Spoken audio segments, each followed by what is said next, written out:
নমস্কাৰ মই নয়নজ্যোতিয়ে আপোনালোক সকলোকে মোৰ চেনেললৈ স্বাগতম জনাই আজি আন এটা বিষয়ৰ ওপৰত আলোচনা কৰিবলৈ লৈছোঁ। যদি মোৰ ভিডিঅ'টো চাই ভাল পায় তেন্তে লাইক, কমেণ্ট, শ্বেয়াৰ আৰু ছাবস্ক্ৰাইব কৰিবলৈ নাপাহৰিব।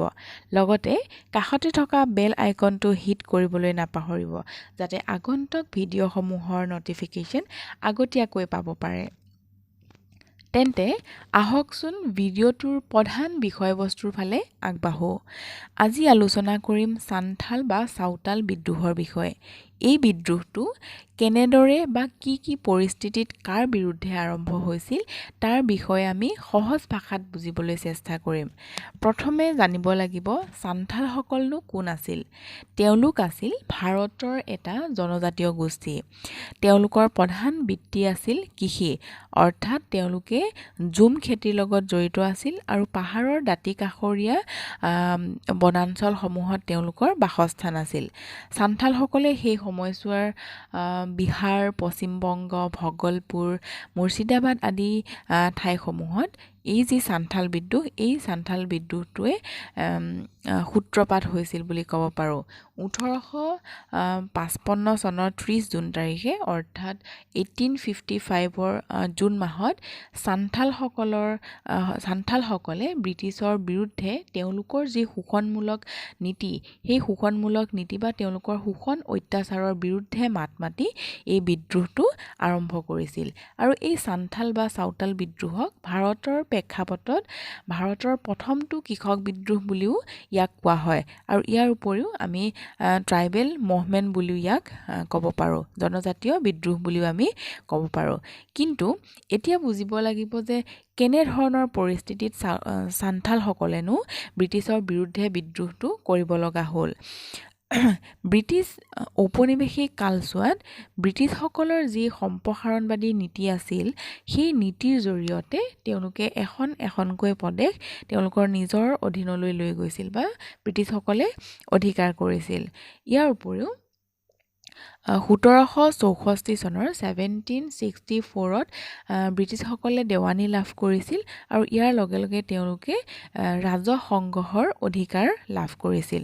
আৰু তেনেকৈয়ে পৰৱৰ্তী সময়ছোৱাত 1793 খ্ৰীষ্টাব্দত 1793ত মাৰ্চ মাহত সেই সময়ছোৱাৰ ভাৰতৰ গভৰ্ণৰ জেনেৰেল আছিল লৰ্ড কৰ্ণৱালিছ।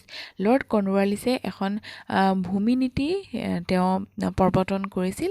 তাক কোৱা হয় চিৰস্থায়ী বন্দবস্তি বা পাৰ্মানেণ্ট ছেটেলমেণ্ট।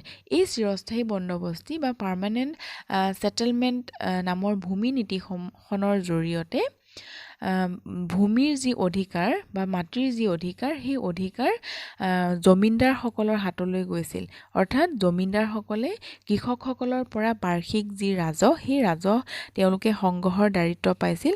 আৰু ইয়াৰ লগে লগে ব্ৰিটিছ ঔপনিৱেশত জমিনদাৰ নামৰ এটা শ্ৰেণীৰ সৃষ্টি হৈছিল।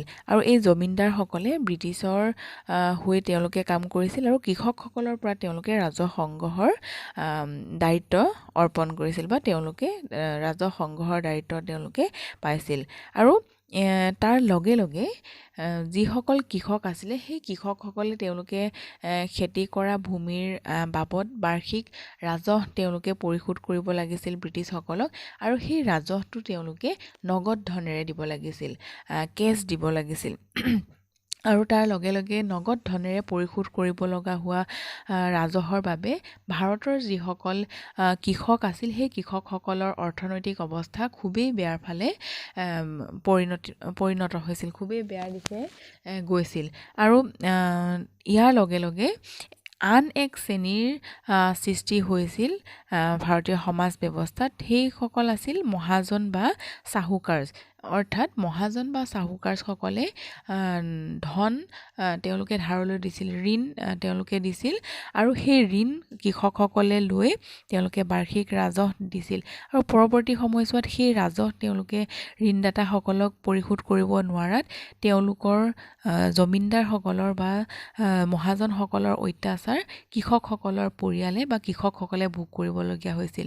আৰু পৰৱৰ্তী সময়ছোৱাত লাহে লাহেকৈ জমিনদাৰ মহাজন বা ব্ৰিটিছসকলৰ যি শোষণ মূলক নীতি সেই নীতিসমূহৰ ফলত কৃষকসকলৰ ওপৰত মূৰত টাঙোন পৰিছিল আৰু তেনেদৰে কৃষকসকলে এই অত্যাচাৰ বা এই শোষণৰ পৰা তেওঁলোকে পৰিত্ৰাণ পাবৰ বাবে তেওঁলোকে ৰেহাই পাবৰ বাবে পৰৱৰ্তী সময়ছোৱাত এই যিসকল জনজাতীয় চান্থাল আছিলে বা চাওতাল আছিলে তেওঁলোকে অপ'জ কৰি ব্ৰিটিছৰ সেই যি শোষণ নীতি সেই শোষণ নীতি তেওঁলোকে বাধা আৰোপ কৰি তেওঁলোকে একগোট হ'ল। তেওঁলোকে ভাগাদিহি নামৰ এখন ঠাইত দুজন ভাতৃ আছিলে, সিধু মুৰ্মু আৰু কানু মুৰ্মু। তাৰ উপৰিও আন কেইবাজনো নেতা আছিলে, চান্দ, ভৈৰৱ আৰু কানু বুলি। তেওঁলোকৰ বৰঙণিও যথেষ্ট আছিলে, কিন্তু প্ৰধানকৈ আমি লেখত ল'ব লাগিব সিধু মুৰ্মু আৰু কানু মুৰ্মু। তেওঁলোক দুজনৰ পৃষ্ঠপোষকতাত এই যিসকল জনজাতীয় লোক তেওঁলোকে ব্ৰিটিছৰ বিৰুদ্ধে এটা বিদ্ৰোহ সংঘটিত কৰিবলৈ তেওঁলোকে আগবাঢ়ি গ'ল বা সকলো জনজাতীয় লোকে একগোট হৈ ব্ৰিটিছৰ বিৰুদ্ধে, জমিনদাৰসকলৰ বিৰুদ্ধে, চাহুকাৰ্ছ বা মহাজনসকলৰ শোষণৰ বিৰুদ্ধে তেওঁলোকে মাত মাতি এই বিদ্ৰোহটো 1855 চনৰ 30 জুন তাৰিখে তেওঁলোকে আৰম্ভ কৰিলে। আৰু এই বিদ্ৰোহটো গৰিলা পদ্ধতিৰে তেওঁলোকে অৱলম্বন কৰিছিল, গৰিলা পদ্ধতি। আৰু গৰিলা পদ্ধতিত তেওঁলোকে লুকাই চুৰকৈ তেওঁলোকে বিৰোধী পাৰ্টিক তেওঁলোকে এটেক কৰিছিল, আক্ৰমণ কৰিছিল। তাৰ উপৰিও তেওঁলোকে ৰেলৱে ষ্টেচন, পুলিচ ষ্টেচন আদিবোৰ তেওঁলোকে জ্বলাই দিছিল। তাৰ উপৰিও দুজন ব্যক্তি আছিল, দুজন দাৰোগা, এজন মহেশলাল দত্ত আৰু আনজন মহাজন কেনাৰাম ভগৱতক বিদ্ৰোহীসকলে হত্যা কৰিছিল।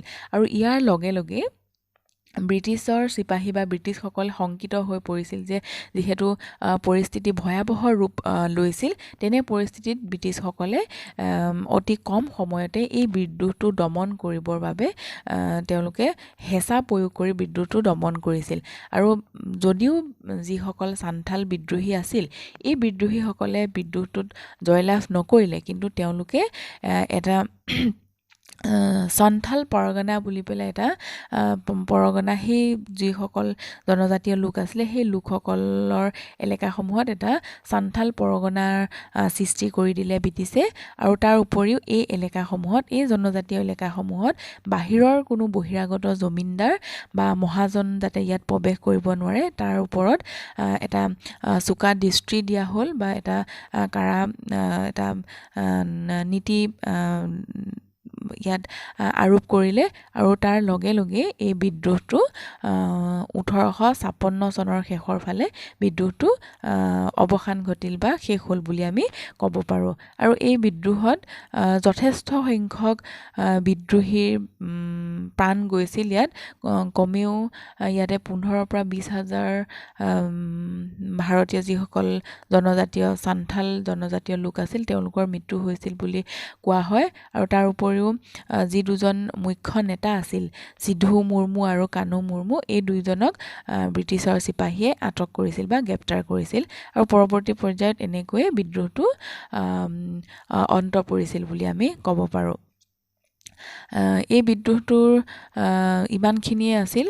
যদি আপোনালোকে মোৰ এই ভিডিঅ'টো চাই ভাল পালে তেতিয়াহ'লে লাইক কৰিব, কমেণ্ট কৰি জনাবলৈ নাপাহৰিব যে আগলৈ কেনেকুৱা ধৰণৰ ভিডিঅ' আপোনালোকে বিচাৰে। তাৰ উপৰিও আপোনালোকে ভিডিঅ'টো শ্বেয়াৰ কৰিব। আজিলৈ ইমানখিনিয়ে আছিল। ধন্যবাদ।